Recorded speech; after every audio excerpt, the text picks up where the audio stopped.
All right, hello friends, and welcome to 10 Points Under, where 10 points is not enough to get any loyalty out of both Disney and Sony. I'm your host, True. And I'm Big Bullfrog, aka Taylor. Awesome. Hey Taylor, how are you doing this week? I'm doing all right, True. How about yourself? I'm doing very well. I'm having an okay week. I'm glad that you're doing very well. I'm That's very right. glad you're doing very well. Yeah, it's almost like that's the appropriate way to say that or something.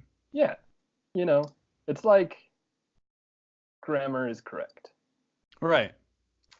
Well, anyway, Mr. Big Bullfrog, what do you have in store for us this week?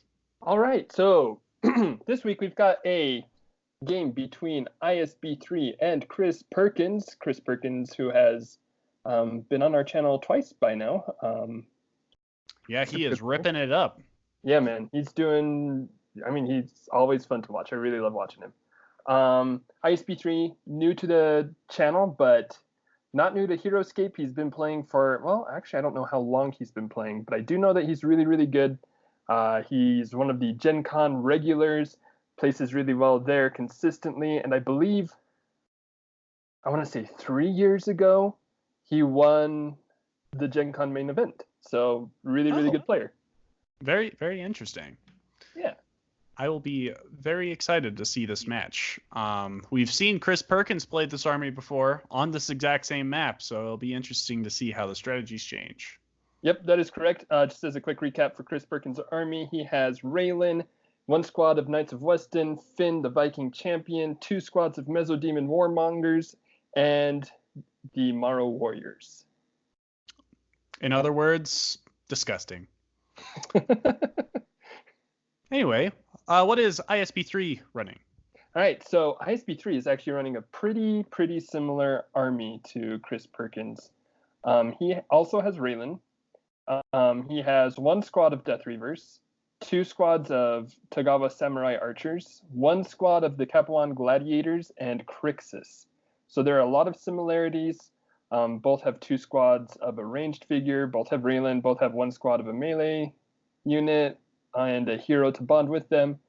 And I.S.B.3 has a bit more of a defense presence with the Death Reavers, whereas Chris Perkins has the Morrow Warriors as more of an offensive mid-rangey presence. Which is also kind of interesting because going back to one of our previous games with 2-part armies, both of these players have kind of 2-part armies. Yeah, they both have 2 parts, maybe a little bit more depending on how you're counting it. I believe that as far as, let's see, there's, I mentioned in the previous video, vegetarians, reverse the whip, army archetype thread, and then according to this, I believe both of these would be counted as splash armies, where they've both got different types of units with Raylan to back them up, small amounts of different units to make order marker management a priority, but when played right, as we saw with Chris Perkins in an earlier video, they can be used to devastating effect. Very interesting. I've never heard of those terms. So, you learn something new every week. Yeah, here at 10 Points Under, where you learn something new every week. Whoa, very cool. All right, well, that kind of wraps everything up here. Would you like starting us off? I would love to start us off, Mr. True, sir. Sweet. And we're going to speed this one up a little bit just because these 2 armies are a little bit turtly, and it'll probably be a process. Yeah, if you were reading the chat box earlier, you probably saw that Chris Perkins kind of predicted how this game would go when he said that he loves these new kinds of armies where order marker management is important and that are really encouraged at the GenCon Main Event. The only problem that he said is that they tend to create longer, more defensive games. So perfect. That's what we're in for, folks. Long defensive games. Very long. With rats. With rats clogging up everything. Fortunately, it's only 1 squad, and I mean, it's a longer game, but I'm expecting a lot of high-level play from both of these players because they're both really good, and just a lot of little things going on as they try to get an advantage. That's right. And Chris Perkins going with his standard play of just sending Raylan right there, just kind of as bait or just a good position just in general. Yeah, sitting there with 5 defense against ranged attacks is just a really, really solid position. And with his Knights of Weston being able to surround her pretty easily, he doesn't have much to fear from melee attacks. Not really, that's for sure. So I'm actually kind of curious what you think about this. When it comes to the Tagawan archers versus the Maro warriors, what do you think? Who do you think wins that battle? I think I would put my money on the Maro warriors just about every time because they're getting 1 extra attack per turn, and they also have water clone. So as long as Chris Perkins has got his board management on par, you'll be able to run forward with Maro warriors, shoot a bit, run back, regenerate if he loses any. And then the extra 1 attack per turn, especially when you're dealing with 2 attack units, is just a big, big help. That said, there are also the Mesodemon Warmongers to help fight against the Tagawa Samurai Archers as well. That's fair. That's very fair. The Mesodemons being very potent at killing common squads, so... Oh, yeah. And there's a lot of common. This will be very interesting. I am tentative and both excited to see what is about to happen. Of course, there's going to be a lot of setup in these games, aren't there?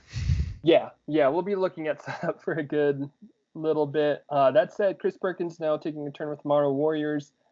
Might take some pot shots at those Death Reavers. Might decide to not to in order to keep them from scurrying across the board. Scattering across the board. Yeah. Oh boy. Trying to get me triggered here. Not intentionally. No, but for reals. Goblins, when they die, they scatter. How is that such a difficult concept? Why would you mix it up between scurry and scatter? Like, rats scurry, but they shouldn't scatter. Like, right. What? No, like, I agree with you. The only problem is that the Death Reavers came out first by a matter of a few years. It's not about a... It's all about flavor here, okay? Hey, when Craig Van Ness buys Horoscape back from Hasbro, not back, but buys it from Hasbro, and starts up the new iteration of Horoscape, we'll talk to him. We'll tell him, hey, you should really switch the names of the powers on these 2 cards. That's right, because I am triggered. There should be no reason why rats should scatter while goblins scurry away. I mean, anyway, which is relative. Well, I mean, maybe. Okay, so it sounds the same, right? But when you scatter, it's like, crap, one of our guys just died. We better run away. But scurrying, you're just like, I just got attacked. I guess I could just meander away like rats do. Like rats do. That's right. Like rats do. Okay. Yeah. I can buy it. Anyway. That said, got a bit of action going on. Oh, it looks like there was an attack made with 7 defense. I missed what figure that was because I was kind of on a tirade there. It was a Maro warrior, a Tagawa Samurai archer just shot a Maro warrior that was next to Raylan. Next to Raylan, in the shadow, by the bush, and blanked its roll. I mean, all you need is 1 skull. Let's be honest. Yeah, all you need is 1 skull to kill a Deathwalker or a squad figure. Yeah, that's what I call the Deathwalker defense. That's all it takes. Oh, yes. Just 1 skull. What's really fun, and what I really need to do again, is to just take Deathwalker, one of the Deathwalkers, 9,000, probably the best because he's got the most defense. But just take him to a tournament and just see how many ways he dies. I did that to one of our rapid fire tournaments where we were playing I think we did 8 rounds. Deathwalker died. It was also a bring 2, so I didn't play him every game, but Deathwalker died twice in the tournament. Once from 1 skull against I was on height, so 10 defense. I blinked. The other time against 1 skull, and I had 11 defense because I had height and a jungle bush. And this, folks, is why you should never rely on high defense rolls instead of just rely on a lot of life points. Yep, defense is a lie. Defense is just a lie. It's just a big piece of wet paper. All people are just shooting at you. Sorry, a little salty after my little tirade about scatter and scurry. I gotta bring it down a little bit. Take some breaths. Anywho, don't want to miss anything else. Looks like everybody is setting order markers back up. Yep, they are working on their order markers right now. I.S.B.3. I feel like I.S.B.3 is taking a little bit longer because he's got more decisions to make at this point in the game. He's got more options. He could, move his rats more forward. He could put more order markers on the samurai archers to start taking more pot shots and, maybe even get super, super lucky and kill the rest of the Morrow Warriors before they get a chance to come back. Probably not super likely, but it's always a possibility. I think I'd try to push the advantage with the archers just because, if you can kill the Morrow Warriors earlier in the game, that is less of an impact that they can make later on in the game. Mm-hmm. That said, if you lead with the archers, though, then the knights can come up in there and start tangling closer and closer, and then you're just right out of luck there. That's true. And something I'm thinking about right now is I think most of the time I really like a strong, first wave of sorts with basically just a first push with the Morrow Warriors to make some pot shots, get some value out of them, then retreat because, they can come back again late game after they've cloned a few Morrow Warriors back and make another big push type thing. Usually that's just really, really strong and really, a really, really good play, I feel like. I think in this matchup, though, with Raylan and Death Reavers across the board, I think I prefer the Meso-Demons. Yeah, Meso-Demons have a pretty good chance of just taking out some of those rats and even all the other common squads here. Right, yeah. And they'll have the same defense as the Morrow Warriors. They're not as fast. They don't have as much range, but their firepower is just strong enough that when you've got Raylan and Death Reavers, that much defense across the board, as well as the Togawa Samurai Archers, they're just better to punch holes. Right. And there's no special attacks to be afraid of. Yeah. I.S.B.3 moving Raylan. That's a interesting way to go about things. I think I would probably just kept Raylan there and just kept potting up, but obviously this game needs to move in a direction, so he's kind of taking that direction. That is true. I think he's also, let's see, 1, 2, 3, 4, 5.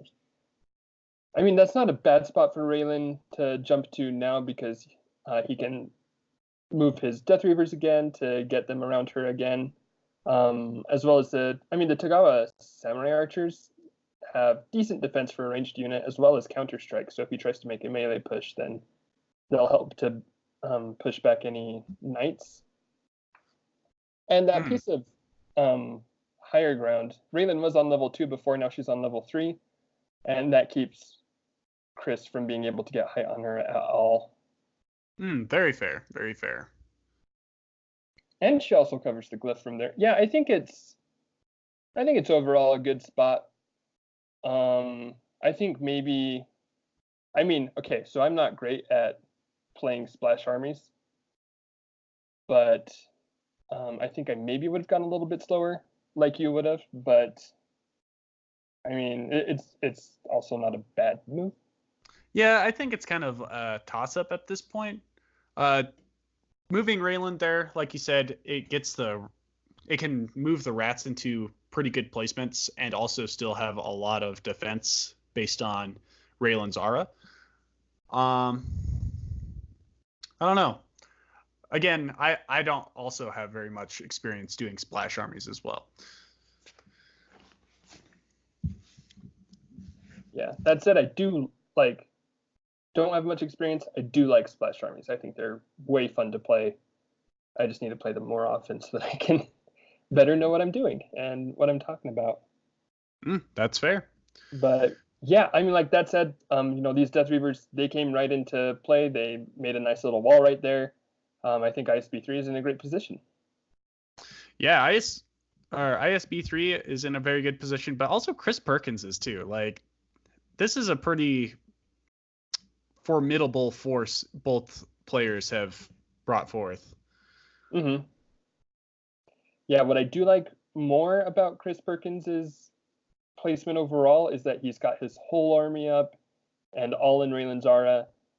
So he's ready to do whatever he needs to do when the time comes. I.S.B.3, he's got, the rats are in place, Raylan's in place. He's got some Tagawa Samurai archers ready, but there's another squad in his start zone, and all of his gladiators are still in his start zone. What I do like about I.S.B.3 right now is that Chris just rolled a blank with 5 attack dice. That's right.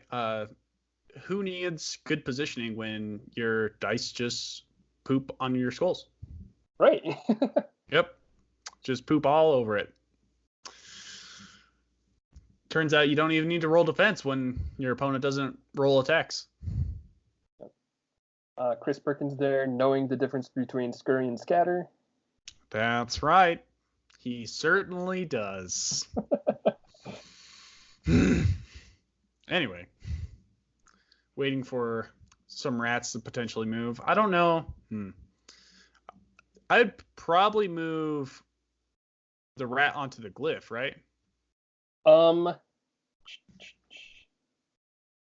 This was the third turn for Chris. So I think it'd be a safe move to get that wound glyph for a turn. That said, I don't know. I think I like the more defensive positioning because it's possible that he just loses that rat for free.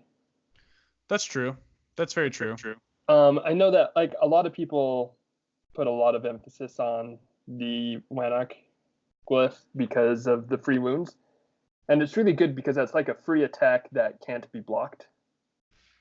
But it also only happens once a round at the end of the round.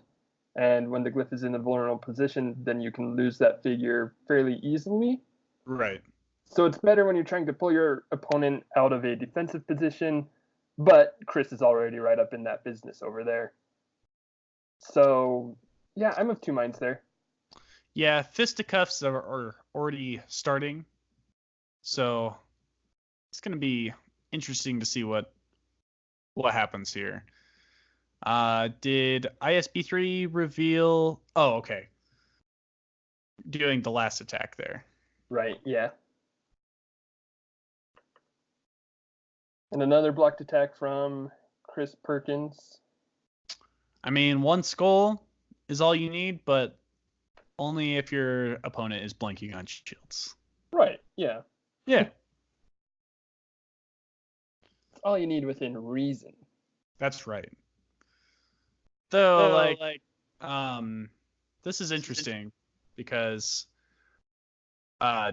there's only one figure off the board, and it's a single Mara Warrior. And this is the second round. All of our other games have been pretty aggressive, I feel like, with several figures being off the board, at least by round 1. That is true. But yeah, and that's what these more defensive armies kind of lead to. It's a lot of just value seeking, just looking for those advantages where you can get them.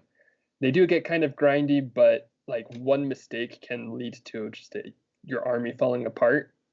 And so positioning, order markers, they all have to be right on point in order for basically both of these players to be able to have a shot at winning. Because if one of them screws up, then the other one's going to be good enough and have a good enough army that they'll be able to jump on that mistake and make them pay for it. Yeah, just a big old snowball effect. And that's what I really, really like about just this play, this high level play, because I mean it's happened to me a lot where I've made a mistake and then I've been punished hard for it. But I don't know, I love those learning moments personally. Yeah, where you just like look at what you did and you're just like, did I really just do that? Yeah, Is this really happening to me right now? yeah. I mean, and I've been doing that a lot lately, but it's great to learn, and I really like when you play at this level a lot, you get better so quickly. And so, just as a plug, if you ever want to play in an online Horoscape tournament, just check out the online Horoscape section of Horoscapers.com, see if a tournament is coming up, or just find other players to play with in the match request thread, and do it a lot, and your gameplay will increase pretty quickly. In other words, get good, you scrubs, and Yeah, play get some good. games. Yeah, come on.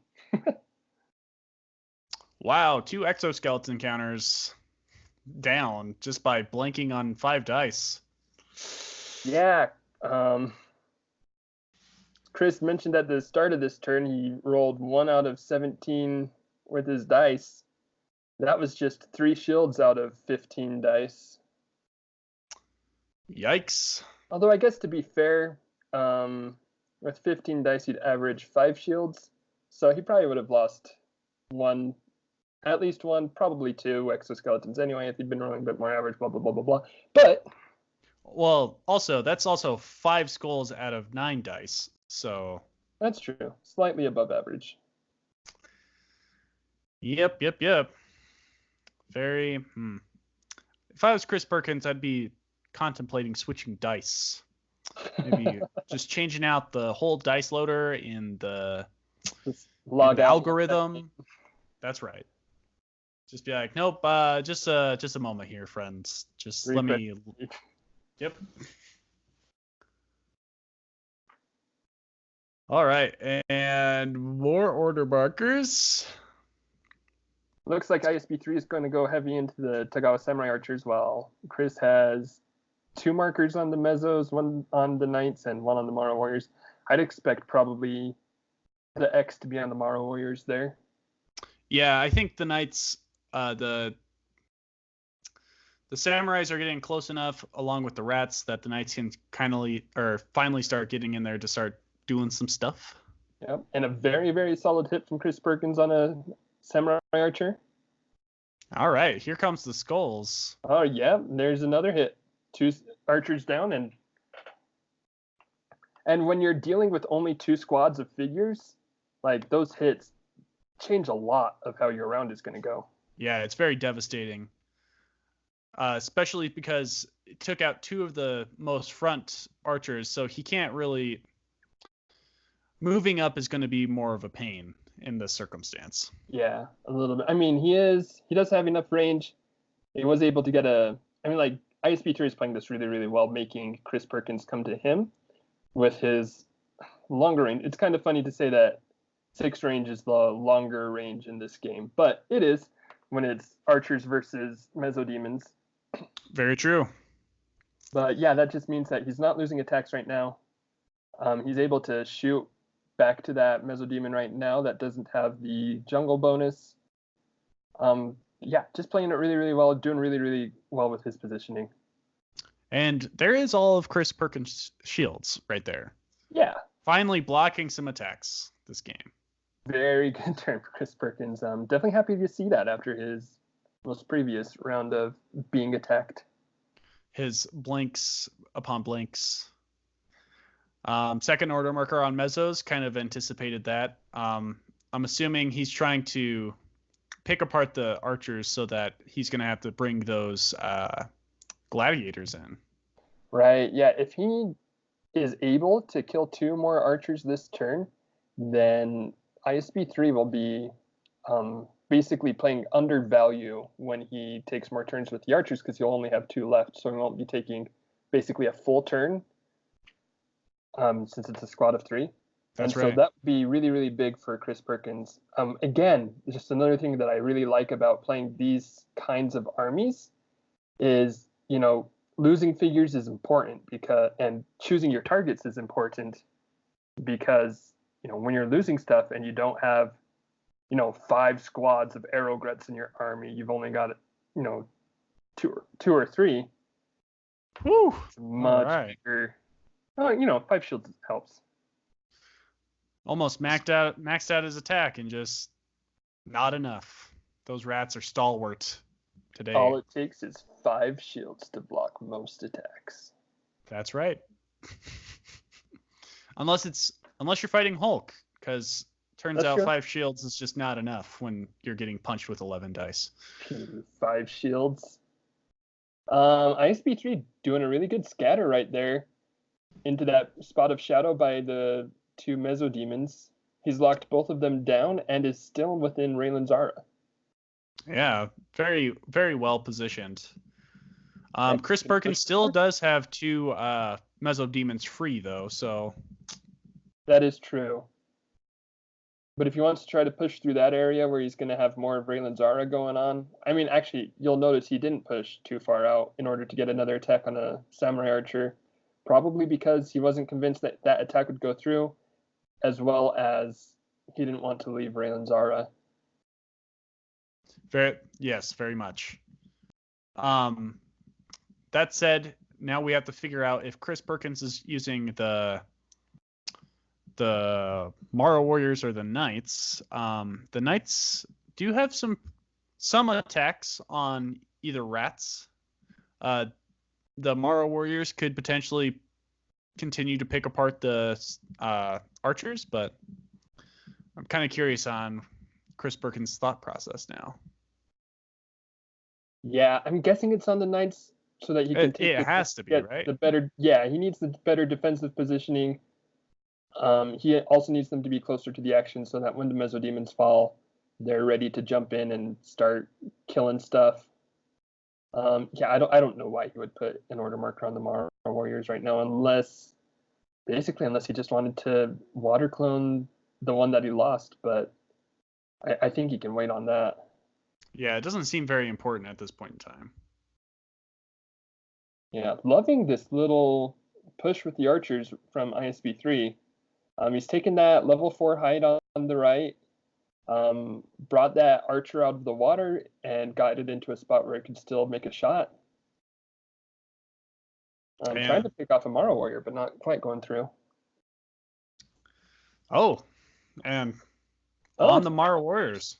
All right, so it totally makes sense that Chris Perkins goes into the Morrow Warriors right here. Very excellent play. Yeah, very well done. Yeah, totally saw this coming. Yeah, I didn't say I don't know why he would go into the Morrow Warriors right now. Unless, can that Morrow Warrior get into range on some of those gladiators by chance? Potentially, actually. That'd be interesting to try to take a shot at. I'm thinking about that right now. 1, 2, 3, 5, 6. Yeah, so he could take a shot at one of the gladiators, and that would hamper I.S.B.3's later melee output. Doesn't look like he's going to go for that. I think he's going to just try to pick off mesos and archers as he's been doing. But I think I like the try to kill gladiators play. I think that'd be a little bit more interesting. It does look like he's going to try to take out Raylan, though. That's going to be pretty tough. Right, yeah. I mean, like, any wounds on Raylan is a good wound. But, I don't know, with 2 attack against 4 defense, I don't know that I love that. I think I would have preferred what you said. Just go shoot a gladiator. Maybe shoot 2 gladiators with 2 more. No, I think 2 would be too much of a... Yeah, 2 would be a little bit too aggressive. Yeah, so take 1 shot, then 2 shots at Raylan maybe. But because then you'd still have, assuming you can keep your Morrow Warriors fairly safe and position them well, you'd still have 2 to be able to run back and water clone with later in the game. Very true. Very true. Yeah. You're very true. Oh, thank you. That said, I mean, the Morrow Warriors are in a pretty good spot with where they're at. They're still in Raylan's range, plus the shadow, and is that bush or is that a jungle cover right there in the middle of the map? Yep. That is a jungle tree. And so, yeah, they've still got a lot of defense to roll. But, I mean, we saw in the first attack of the game, that 7 defense can still blink. Ooh, very interesting.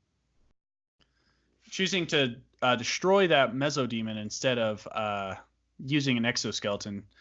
I honestly think those are some smart plays. I don't agree with people just burning through exoskeleton counters. They're pretty important, especially when you're trying to keep a defendable position. Yeah. Yeah, agreed. And that was a really well. Actually, I don't agree with killing that Mesodemon though. I think he did it because the other one that was attacked earlier by the tree has 6 defense because of the jungle tree, but that one's tied down with a rat right now.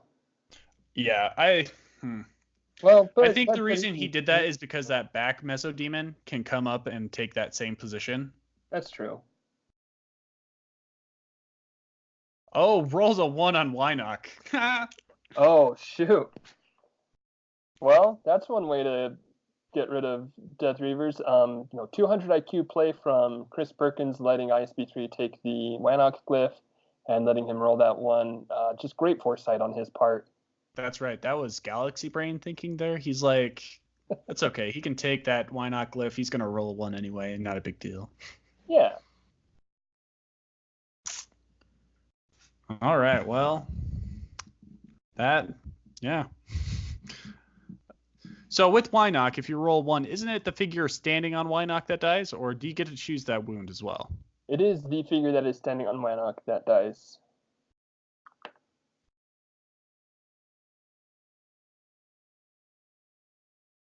I believe. Although you just put the wound on Raylan. Okay, Chris is clearing that up right now. Okay. Just making sure. I.S.B.3 seeming to think otherwise, but that's okay. Mistakes happen. Yeah, it's all good. Lots of the little rules in Horoscope.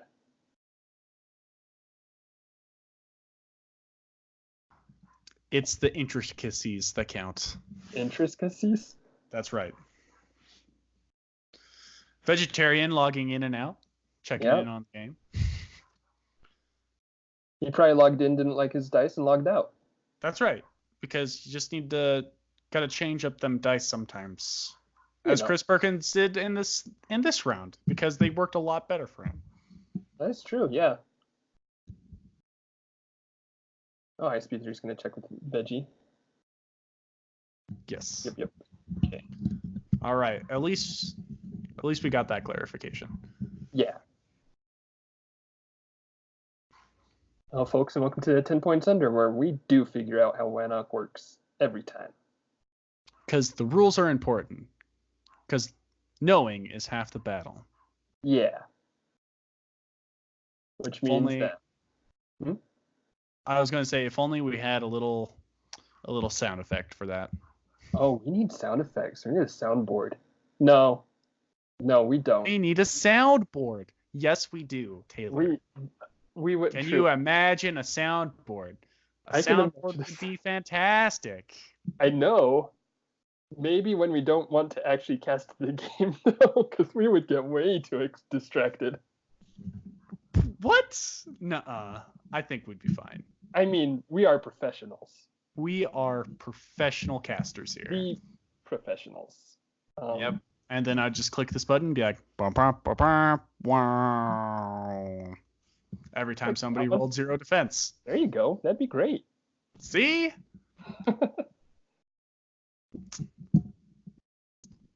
Thinking we're not professionals. No, I'm thinking we're professionals. I just think we're, maybe more professional with our bits than our comment. I don't know. Hey, our bits are good bits. Just saying. As it doesn't look like. Oh, okay, that's one rat down. I was gonna say, as our bits don't quite get as many bits as these Mesodemons are getting. I mean, we've got 10-point bits, so. Yep. That'll get a chuckle out of somebody. I know it. I'm sure hoping so. Because if we're the only ones laughing at ourselves here, then, I mean, like, That's my main priority. Yeah, then we're in just a lot of trouble if we're Right. the only ones laughing here. Yeah. I mean, hey, priority 1 is always to just have fun. Priority 2 is to let others have fun. That's right, Taylor. That is right. Trying to figure out where to place this last rat, though. Yeah.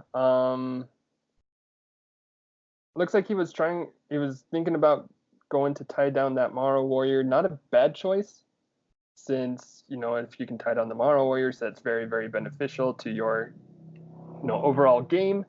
That said, moving there or to the other Morrow Warrior would have taken that Death Reaver outside of Raylan Zara. So it That's looks true. like he's going for the more defensive play and just taking the glyph. And these archers going against the Mesodemons once again. Yep, they've been doing pretty well. For a squad with only 2 attack and going against Raylan-backed Mesodemons, they have carved through the exoskeletons pretty quickly. Yeah, pretty well. Only 1 exoskeleton left, along with 3 Mesodemons. Yeah, so not a terrible spot for I.S.B.3 right now. And, he's only down 2 archers and 2 Death Reavers. And there's another exoskeleton or Mesodemon down. I think I'd probably let that Mesodemon die, personally. Yeah. Oh, but looks like Chris is decided. All right. All the twists and turns from Chris Perkins. You never know what he's going to do next. Never know. You never know. Still has a squad of Mesos, though, so that's pretty good. Yeah, I mean, like, that Mesodemon was easily in the worst spot. That said, he's taking a turn right now, so he could have moved it anyway. But, yeah, I think it's better to have the 2 that you can be sure to get into good positions. Right, definitely. Rather than 3 where 1 is left in an awkward spot. Nail-biting gameplay. We'll see if... Oof. 0 skulls on that rat. That is a big oofaroony for Chris Perkins, locking down both that Mesodemon and a Morrow Warrior. Oh, and doing it again with the other Death Reaver. Yikers. Yeah, they are both out of Raylan Zara at this point, which means they're down 2 defense. Well, they're down 2 defense that they had. Still good positioning, still clogging up Chris Perkins's army. And I think it's probably a good time to go for that kind of aggressive screening. Oh, yeah. Considering that if he can just pick apart a couple more of either the Morrow Warriors or the Mesodemons, like Chris Perkins will have to rely heavily on the Knights after that. Right. Yeah, and if he can take out Chris Perkins's range and get it down to just the Knights, I mean, it also depends on how much I.S.B.3 loses in the process. But if it's just the Knights against a decent amount of Samurai Archers and the Gladiators, definitely edge I.S.B.3 there, because while the Togawa Samurai Archers aren't, the best units in the game, Counter-Strike is still a thing, and it still does, even with 3 defense, it still does come into play once in a while, especially with as many low rolls as we've been seeing in this game. Yeah, dude. Like, what is going on here? I mean, I'm sure they've been average on the whole. We've just been remembering the low ones because they've been at pretty key moments. I think we need to get a counter for whenever somebody blanks on a roll. Oh, that'd be cool. Okay, soundboard, counter for blanks. That's right. See, leave a comment down below and let us know that a soundboard and a blank counter would be fantastic. And if you disagree, then I'm sorry, but I agree to disagree. Yep. Sticking with it. And yeah, I.S.B.3 not getting any kills on that one. Yeah, much better turn for Chris Perkins there, and now he's got the Knights moving in. Although those 2 Death Reavers, particularly that one most forward Death Reaver, gonna make things pretty complicated for these Knights to move through. Looks like he's opting for the disengage. He doesn't have to disengage with that one. With the one on level 2? Yeah, because if he drops down to Shadow and passes through that Morrow Warrior. Through the Morrow Warrior. Okay. Yeah, that's right. Yeah, I was testing your pathing abilities, Trill, and I'm pleased to say that they're pretty on point. Pretty on point. That's pretty interesting, though. Deciding to move that rat back to tie up Finn some more, knowing that the Knights will be coming in. Yeah, that also does put that Death Reaver in range of Raylan's aura.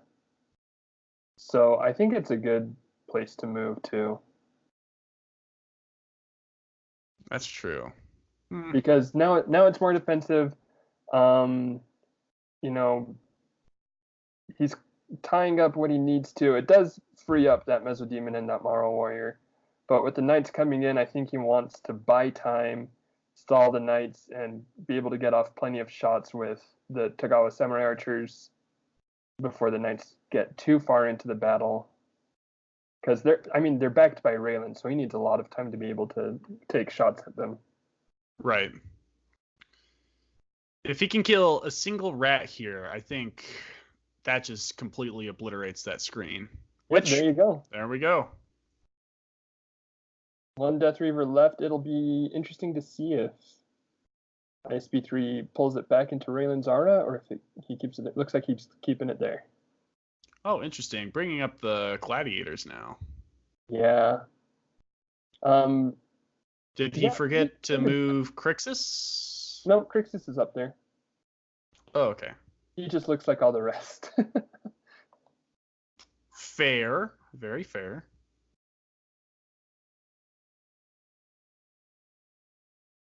But yeah, it's a good time to bring in the gladiators. He's about to need them. Actually, really pretty good prediction on I.S.B.3's part to know that, or at least to expect that Chris would probably be bringing in the Knights at this point, and so to be bringing in his gladiators because they'll be able to more consistently kill Knights and Finn. That's true. That's very true. Finn versus Crixus, though. Crixus pretty much just wins that battle. Yeah. Finn versus Crixus wins, but I think Knights versus Gladiators, the Knights win. They've got an extra attack per turn, and Finn also has his attack aura, which can't be overlooked. Oh, definitely not. If he places them on the Morrow Warriors, that's going to be very devastating. Yeah, I was even talking about he's got a range 1 attack aura for adjacent figures. Oh, yeah. Well, I knew that, of course. So just talking about that for when tangling with the gladiators, the melee v melee there. Again, I was just testing you on your knowledge of Horoscope there, Taylor. True, you know better than to do that with me. You know I've read cards way too many times for my own good. Hey, I mean, you still need to test sometimes, my dude. It's true. Yeah, it's true. Keep me on my toes. That's right. Keep you on your toes. So if you think we should add flashcards to test each other to this show, please leave a comment in the comments below. And if you think that's a bad idea, then agree to agree. Agree to agree. Yep. All right. Well, so it looks like I.S.B.3 has lost the most amount of figures here, but he is definitely still not out of the fight yet. He's got such good positioning. Because Chris Perkins needs to go to him. Oh, definitely. Although that is a very aggressive positioning for that one archer. Yeah, I maybe love it. It's pretty risky, but it's a good spot because he's in Raylan's aura and he's engaged with 3 melee units. So that's just a good opportunity to get some counter-strike going on. Very true, unless he blinks. But, right. I mean, that's always the risk. In fact, I'm going to make a prediction. I bet you he blinks on his first roll. Like, what the hell the rest of this game is going? Unfortunately. I can't imagine it going any other way. Like either he blinks on his first roll. Oh, okay. Or Chris is just gonna blink. Yeah, or I could see like Finn attacking the archer and blinking, and then the archer rolling 5 shields. And it's gonna be very heavily one way or another. It's just gonna be crazy. They're gonna ride the train to Cray Cray Town. Gonna ride the Cray train. That's right. Oh, there's the shields from the last deck. Got 4 shields. See what happens. Get it right there. Maxed out an attack there. Oh, still got it. Average defense there. That's right. Severely average. Yeah. That's what kind of hurts when you max out your attack power, but then an average roll from your opponent still just negates it. All right, Finn desperately needs to get rid of this archer here. Yeah, if he can kill this with his first attack, really, really good for him. Oh, or he's going to go for the Death Reaver. Interesting. Opting to kill the Death Reaver. Which blocks it. Which makes me think that he's trying to free up either the Mesodemons or the Morrow Warriors to take some shots at the archers. That could be it, yeah. Also, he's got those 2 knights that can attack the Tagawa Samurai right now. So he doesn't need to kill... I mean, I could see it either way. I'm not sure what I would do in that situation. I'm also not sure what I'd do in I.S.B.3's situation. Looks like he's considering whether or not to move that Death Reaver. I feel like you have to keep it there. It's locking down so many units right now. Yeah, if you pull it back, then it gets Raylan's defense bonus, but it's not next to anything. Yeah, that's just such a good spot right now.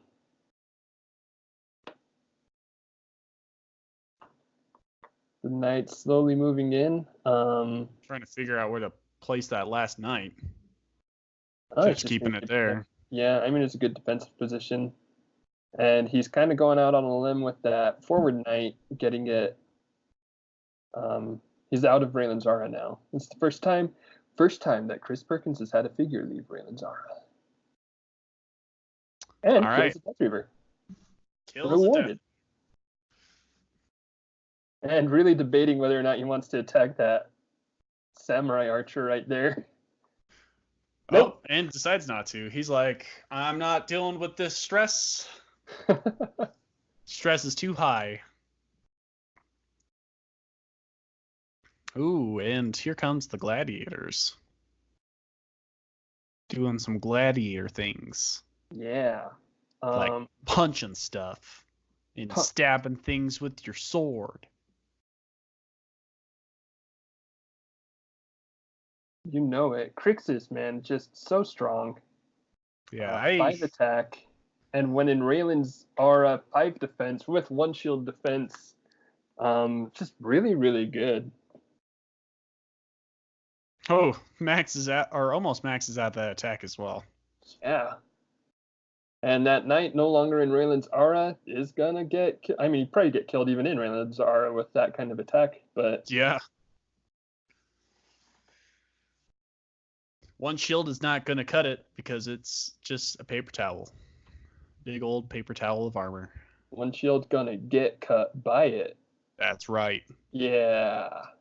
Got him.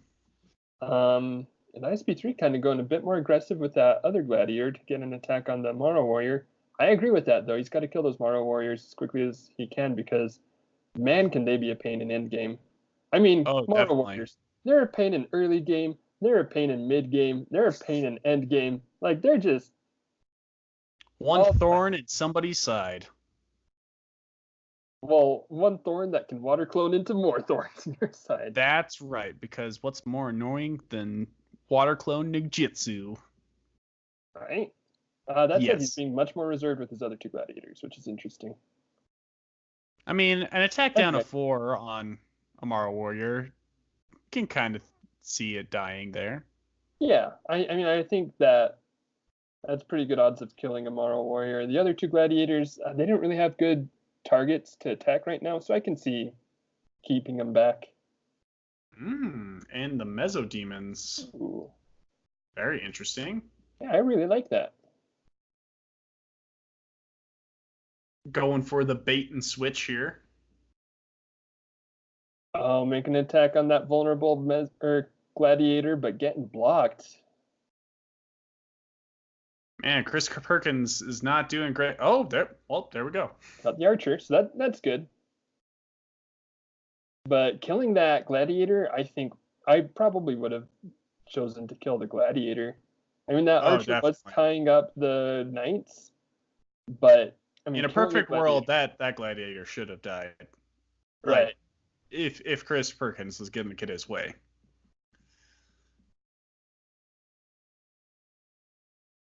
Though, he evened up the score on the knights, so now the knights only get 4 attacks, and so do the gladiators now. That's true, yeah.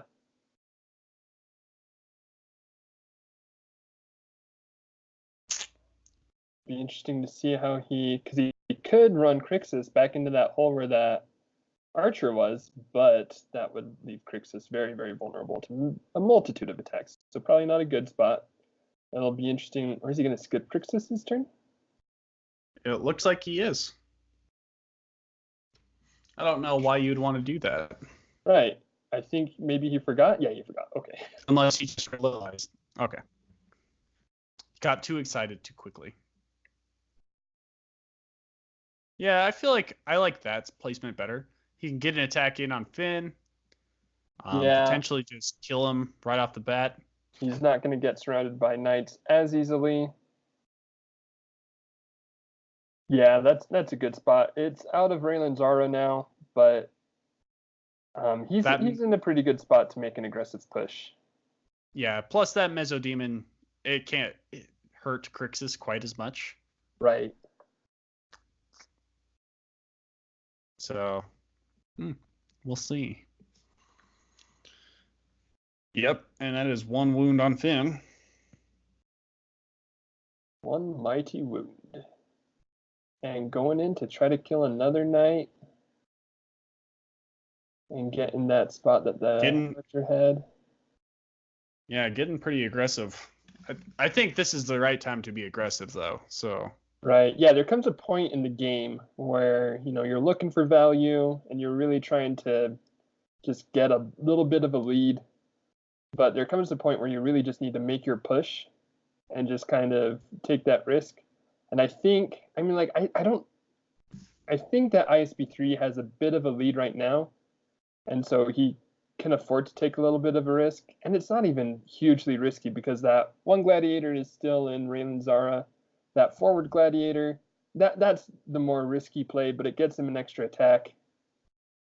Could kill a Morrow Warrior if he's lucky, or a knight. Going for that. Yeah, I think warrior.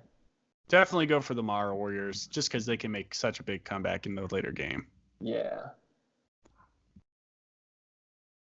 And getting 2 skulls, that's a hefty attack. Hefty. And yet, Chris rolled another average defense. Got him. Average defense rolls. Getting there every day. Oh, and he's using them Morrow Warriors. Opting not to get into the water for a water clone? It looks like he's going to make a couple attacks. I think, because he could try to water clone, but if he did, he'd only be able to clone with the 1 free Morrow Warrior because the other one doesn't have any spaces to water clone onto. Very fair. Very fair. Yeah, not a great turn. Of course, he probably wasn't expecting to be swarmed this much at this point in the game. Yeah, that was a very aggressive push, and it worked out in I.S.B.3's favor. Yeah. Getting the job done. Ba-bam-ba-bow. Oh, wait, that sound effect for that? Yep. Getting the job done. Sounds more like an insult than that. Well, I mean, yep. Sticking to it. Sticking to my guns there. All right, I can respect that. Yep.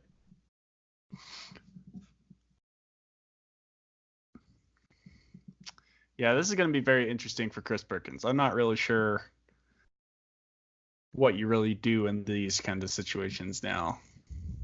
Right. Yeah, he's at the point where he's losing value with each of his units. His knights are playing undervalue. His mono warriors are playing undervalue. His meso-demons, he still has 2 of them, but that can change in an instant. Yeah, for sure. That said, like if he takes out 1 gladiator, even 2, he could swing it back pretty Right, easily. yeah. And I think that's probably what he's trying to figure out right now.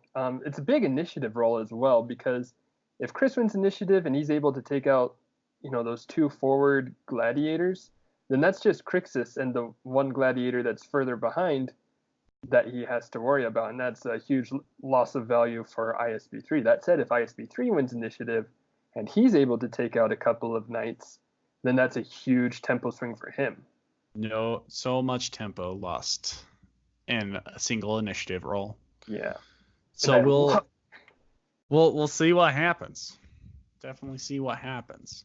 Yeah, you can really see. I think like situations like this really show how high of a level you need to be playing at in order to be using these kinds of armies really well consistently. And that's something that I just like really like about reverse the whip formats and other similar formats where it tests a player's skill level a lot more than whether or not they have 5 squads of Knights of Weston. I.S.B.3 activating the samurai, which I kind of agree with. That was probably the least risky way he could have gone about it. And he's going to be able to pick apart some of Chris Perkins' other squads here. That's true. Yeah, he's probably looking to just, tear apart that value right now. Yeah, man. 1 meso down, 1 knight down. He's got 1 more attack still. Gonna go for another knight. Probably not with that roll, but I mean, 2 knights and a meso demon down. That's pretty. Yeah, that's huge. And now, it's Chris's turn. Oh well, that worked out. Gladiator. That worked out probably better than Chris thought it would. Seeing 1 skull rolled on that. Right. Yeah. But I mean, like killing that other meso demon, that's so huge because he was only able to get 1 attack right there. Just really good target choice right there. Yikes. And 3 wounds on Finn, that helps a lot as well. Finn out for the count. And the spirit goes on to inspire the Mono Warriors, which is pretty big because Mono Warriors, like we've said, are a pain. Give them +1 attack, and it's even more. So, a pain. It's like almost like +1 more pain. Yeah. Or even +4 more pain if you're counting each Mono Warrior that's getting affected by it. That's right. Oof. And the Mara Warrior safe for another turn. Yeah, Chris now revealing an order marker on the Knights, and he's only got 2 remaining. Yeah, really big first turn of the round for I.S.B.3 there.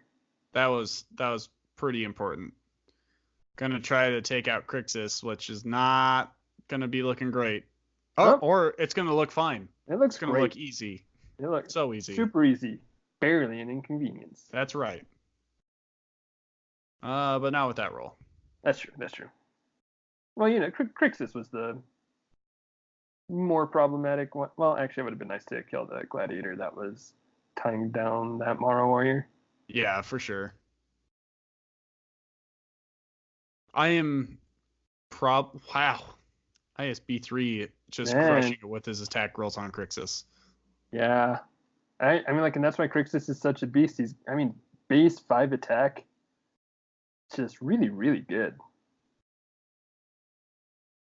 Base 5. 5 whole attack dice. Yeah, that's man. so many. It's like more than 4. Oh, that Mono Warrior is in it to win it, though. He is like, I am not having any of this today. Oh, another order marker on the Knights. Oh no. Yep, this is not looking great for Oh Chris. no. Yeah, Chris got torn apart that round. Would you say that's a final nail in the coffin? It's looking pretty dismal at this point. Yeah, I like honestly, if it weren't for the Morrow Warriors, I would. The Morrow Warriors are just always a wild card, but That's true. I mean, like even then, yeah, it's looking really, really bad for Chris right now. You almost have to put all of your order markers, well, not all of your order markers, a good chunk of your order markers on the Morrow Warriors at this point. Yeah, I think you go all in with them to basically to maximize his water clones. Because the thing that Chris has going for him right now is that if he gets 4 Morrow Warriors in play again, then he's going to have more attacks per turn than I.S.B.3 will. That's true. That's an I.S.B.3 Unless, initiative. yeah, unless he gets the initiative roll here, which just means that he's just gonna cut through all of the remaining forces. Why is I.S.B.3 going for that Mesodemon? That seems very silly. I'll be Why honest. that Morrow Warrior? I wonder if I.S.B.3 is worried about Crixus's disengagement there, but Well, he could have just pivoted around the Mesodemon and gotten engaged to the Morrow Warrior. oh, that's very true. Oh, he's on the Meso. Interesting. Very interesting. Maybe this is just too high of level play for me to understand what's going on, but that seemed very silly as well. Yeah, I don't know why you would go with the Mesodemon at that point. I mean, like, I get if you want to kill Crixus. Maybe he was looking for a really big swing to kill Crixus, but I would have gone all in on the Morrow Warriors, started trying to clone. Or if you were that worried about Crixus, take a shot with a Morrow Warrior because it's going to be the same amount of attack dice and you can maybe get into a better position anyway. And you'd have 2 attacks. Definitely. Also, you could potentially kill the gladiator that's attached to that Mara warrior and then still be good to go. Right. Yeah. If that other Morrow Warrior gets free at this point, then that's going to be a huge, huge deal for Chris because once it's free and it can run around as he pleases, um, I mean, yeah, like we said, Morrow Warriors, they're a delight. Oh, but it's just going to take an arrow to the face instead. Yeah, well, that one Mara warrior taking out or like standing tall against that gladiator this whole time takes a single arrow to this face. Yeah, swords are one thing, but arrows are another. That's it. It blocked a lot of attacks, and that Mesodemon has blocked a lot of attacks too. So Yeah, now Chris has to make the hard choice of either attacking or trying to water clone. I don't think it's that hard of a choice. I think he. Oh, I would have gone straight for the water clone. Maybe it's a hard choice. Definitely pretty tough, apparently. I mean, that's a good gladiator to kill, but I think while he's still got the knight alive and the Mesodemon alive, as well as Raylan, I would run back to that little corner and start water cloning while there's still Yeah. a lot for I.S.B.3 to hammer his way through. Well, there might not be much left for him to hammer his way through. And that's true. Well, we'll see. Yeah, look like I.S.B.3 looking to finish up the squads right there, so he's got free movement across the board. Definitely seems to be the case.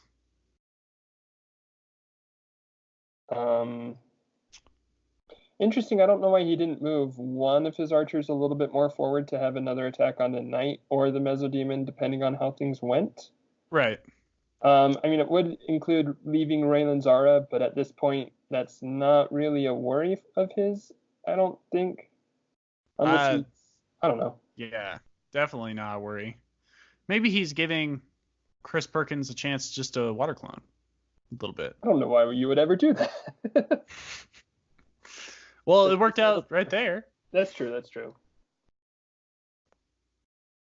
It's like, I ain't scared of no water clone. That's only a 50 what, 55% chance on water? It's all Something good. like that. All good in the neighborhood, if you catch my drift. Oh, I catch it. I Catch it. Catch it so good. Yeah.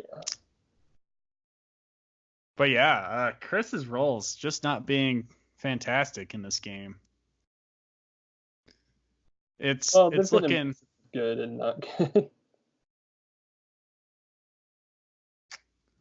Okay. Yeah, not fantastic. Yep. For Chris Perkins. Not fantastic. He has 3 figures still left on the board, and I.S.B.3 has a lot more than 3.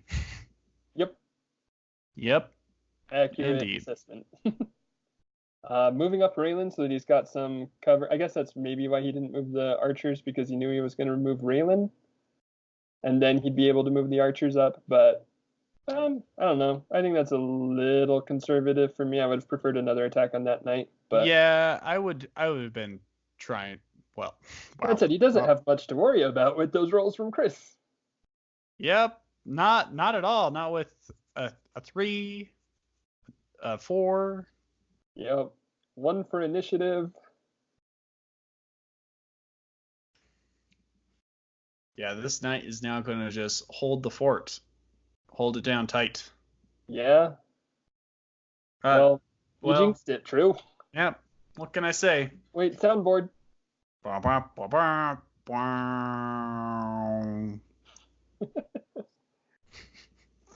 See, we just need a soundboard. Oh my gosh, Chris Perkins. Okay, soundboard again. Oh, it's not working for Chris Perkins. Ooh, 4 attack down on Raylan. Wow. 2 wounds. Yeah, just hammering it home, I.S.B.3 right now.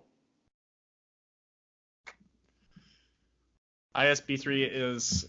I do not see Chris Perkins taking it from here. Right, yeah.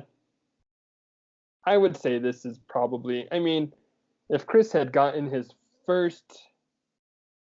any one of his first 3 water clones... Hey, speaking of water clones... All right, so there's 1 back. And he could... I mean, like, now with I.S.B.3's figures tied up with Raylan... And actually, I was going to say that. I was thinking he should have run around Raylan to go for the Morrow Warriors while they're still having troubles. Well, as we've seen in the previous games, Chris Perkins' nice and tasty bait out in the middle of the field has turned to his advantage. I mean, you can't resist that bacon. Bacon too good, dude. He's really got to get through Raylan now because... Chris gets to roll twice for water clone. That's 2 wounds. Big oof. Gonna go for Raylan again. Probably not gonna do it with that one. Yeah. All right. One thing that I.S.B.3 does have going for him in the game against Morrow Warriors is he does have Wannock right there. And that can help you take out straggler Morrow Warriors. That said, that's another clone. That is 3 clones. That's another one. And another one. And full, oh boy, a full squad. Oh boy. Okay. Now this game just got very interesting. Yeah, and that man, Morrow Warriors, they just changed things in an instant with those clones. I mean, and you can imagine if Chris had gotten, one of those first few water clone attempts right, and he had his Morrow Warriors in play at this point. All right, and yep, there goes one of the gladiators on the Wynock. Yep, getting ready for it.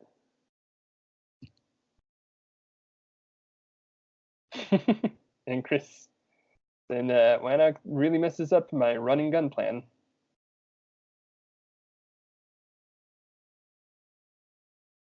I mean, but this is 4 attacks from Morrow Warriors. Yeah, with Finn on them. I don't really... 4 attacks of 4. That said, those gladiators are in Raylan's aura still. I guess we'll see what happens here. Yep, it's going to be a lot of dice on both sides. It only takes one wound, though. Yeah. Only takes one. Except for against Crixus. It's going to take 3. But, you know. Well, yeah.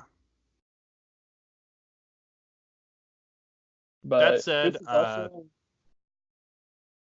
sorry, go ahead.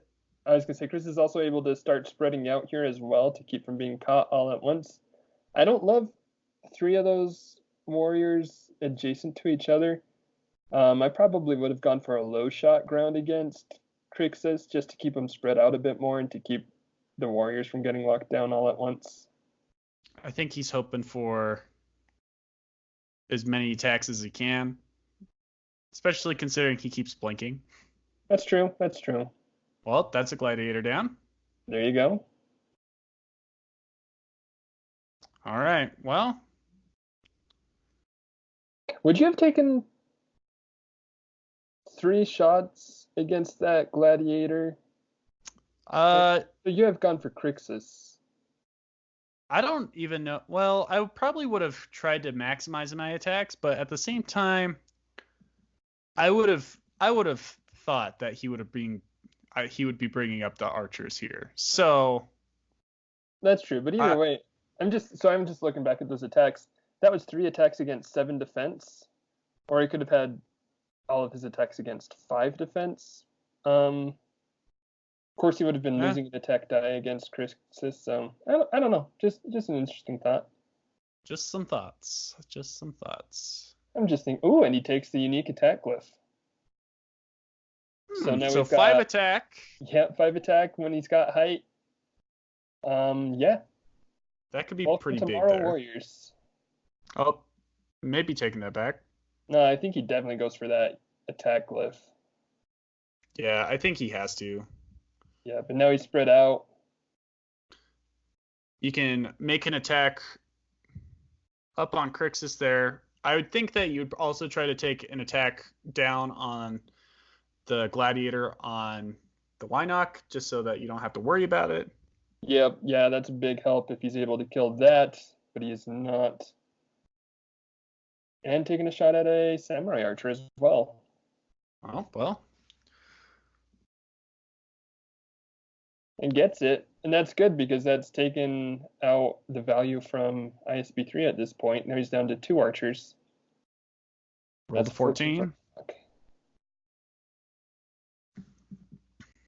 Trying to decide which one of the Morrow Warriors is more expendable. Yeah, looks like he's going to go for that more forward one, which I can agree with. Yeah. It was more vulnerable anyway. It was probably going to die anyway.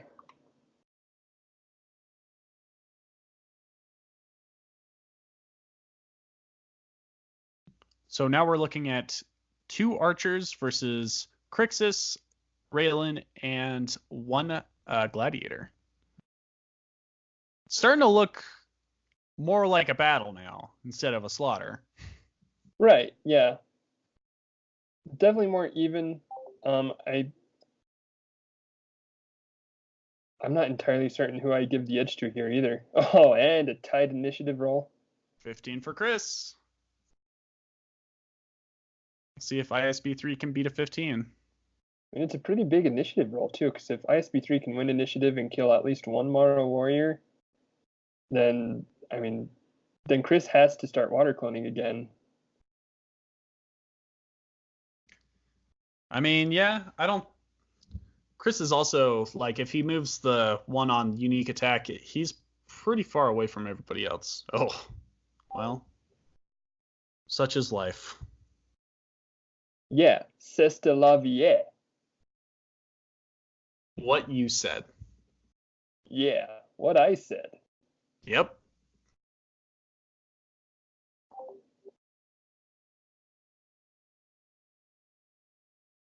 All right, moving those up. Yep, looking for both attacks on Morrow Warriors. If he can kill both, that's game. I was going to say that's huge, but of course that's huge because it's game. That said, if he can block those attacks, the Morrow Warriors can swing back just as hard. Right. Yeah, they've got a lot of attack power right now, or he could even just run, hide, water clone again, maybe get a third one back or even A two more fourth. back. Yeah, Mono Warriors are insane when they're played with such a run and gun strategy.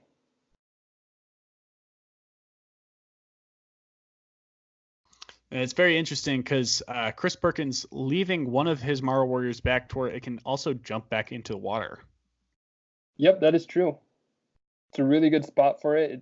It's on height, so he's got extra attack defense. Of course, the archers can shoot across that gap, and that looks like actually, yeah, he's going to go for that one with both archers and negate that possibility. It's a good move. He's like, not today. I'm not dealing with this water clone shenanigans. Yeah, not today, Zerg. Zerg. Or No, maybe not. taking it back, rethinking it through. Keeping Chris on his toes.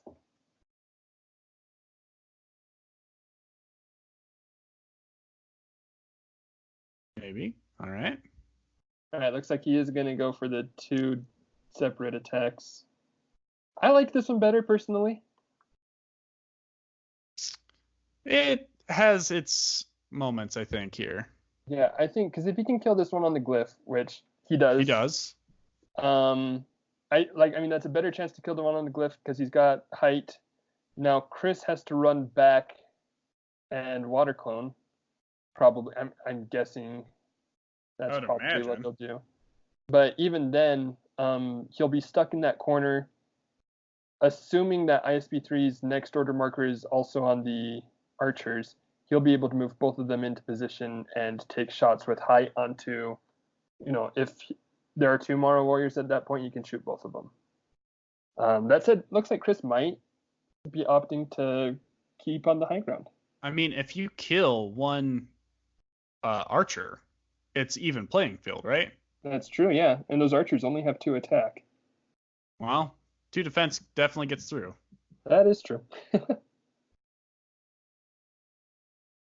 I mean, it was a gutsy move. I could respect Chris Perkins for doing that. Yeah, I mean, like, at this point, even with Morrow Warriors and with how insane they are, it does look to be I.S.B.3's game.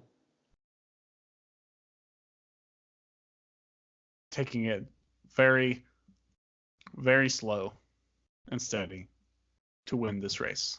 Right. It's 2 tortoises versus each other rather than 2 hares. Yeah, of course. I mean, like, and it's probably because I.S.B.3 recognizes the damage that the Mono Warriors can do if he slips up. And like I said at the beginning of the game, if he slipped up right here, Chris Perkins would just rain terror upon him. But that's the game. That is game.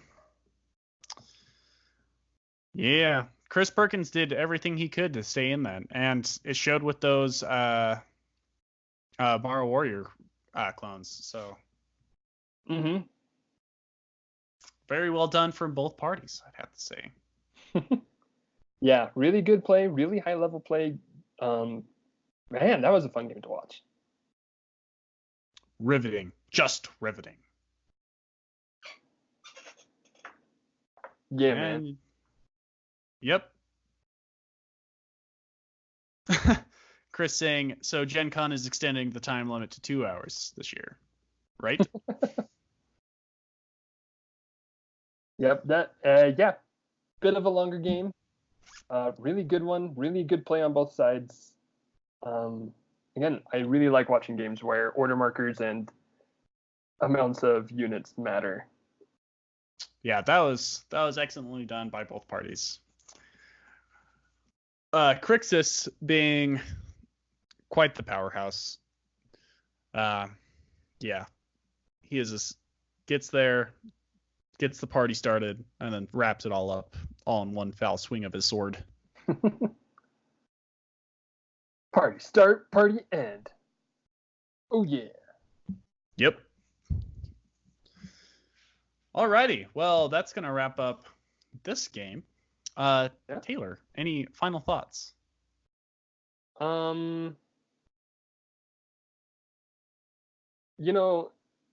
It's nighttime here right now. I don't know what time you're watching this video, but it's nighttime. Got some lights across the street at that really, really big house. It's hot. It's summer. But I got some lemonade. And man, Lemonade in this world is glorious.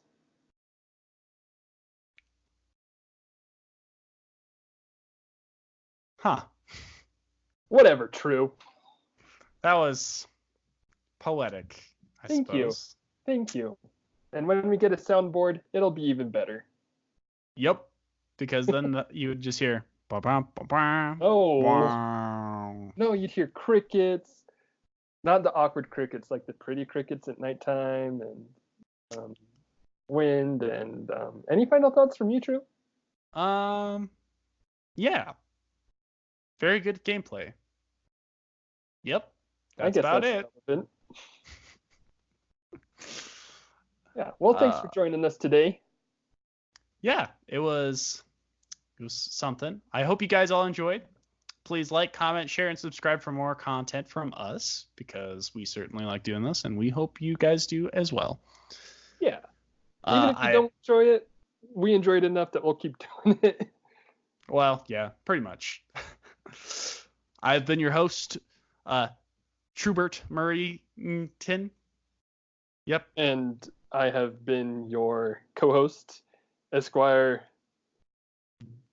Bigaristerbert Bullfrog the Third. Excellent.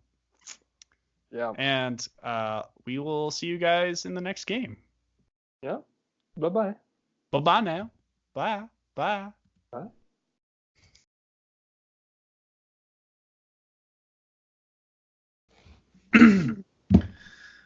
All right. I'm so ready? Yeah. Cool. Trying to change my voice so that I don't sound so stupid, but I don't think that's gonna work. Taylor, your voice sounds fine. Don't worry. I just need a more excited voice, True. Sometimes you just have to go with what your natural content creator goes with. Does that make sense? Is God my natural content creator? Sure. I love that, actually. God, ultimate content creator. Oh my gosh, that's a little meta. And if you pray enough, you can get some DLC. Wow, some extra content.